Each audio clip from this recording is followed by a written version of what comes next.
नमस्कार, आपण पाहत आहात YBN न्यूज मराठी।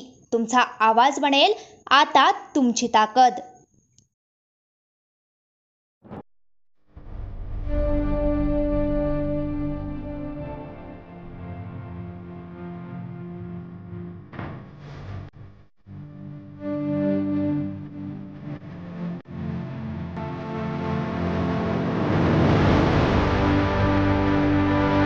मॅडम, एक मोठी कारवाई करण्यात आलेली आहे। काही तासांमध्येच तुम्ही आरोपीला पकडलेलं आहे।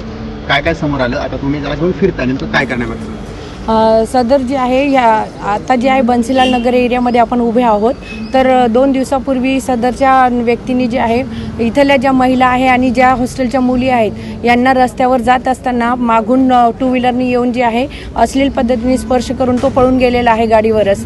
तर या पद्धतीची तक्रार आमच्याकडे आल्यानंतर आम्ही सदर आरोपीचा शोध घेतलेला आहे आणि तो आरोपी आम्ही अवघ्या काही 3 ते 5 तासामध्ये त्याला शोधून आणलेला आहे आणि त्याने आता कुठे कुठे कशा पद्धतीने तो आला होता आणि त्याने काय केलं हे त्याला आम्ही स्वतः प्रत्यक्ष दाखव म्हणून सांगितलेलं आहे। तर त्या पद्धतीने तो आमच्यासोबत जो आहे त्या ठिकाणी जसा तो गेलेला आहे ते त्याने दाखवलेलं आहे। बरं, एक मोठी कारवाई काही तासांमध्ये तुम्ही त्याला पकडलं आणि त्यानंतर तुम्ही एक संदेश देताय, म्हणजे महाविद्यालयीन मुली असतील, हॉस्टेल्स असतील, त्यांच्या समोर तुम्ही चाललेला आहात। माझं सगळ्या विद्यार्थ्यांना हेच संदेश आहे की जे काही चांगले असतील विद्यार्थी त्यांचं काही नाही, परंतु जे विद्यार्थी काहीतरी वाईट वृत्तीने वागत असतील, काहीतरी वाईट उद्देशाने जर समजा मुलींची छेडखानी करत असेल किंवा मुलींना अश्लील पद्धतीने काही वागणूक देत असतील किंवा बाहेरचे कोणी पण मुलं इकडच्या साईडला येऊन जर काही असं प्रकार करत असतील तर त्यांनी आत्ताच सावध होणं गरजेचं आहे। ज्या पद्धतीने आम्ही ह्या सदरच्या व्यक्तीवर कारवाई केलेली आहे यापेक्षाही कठोर कारवाई आम्ही पुढच्या वेळेस जर कोणी असं आम्हाला आढळल्यास तर करणार आहोत।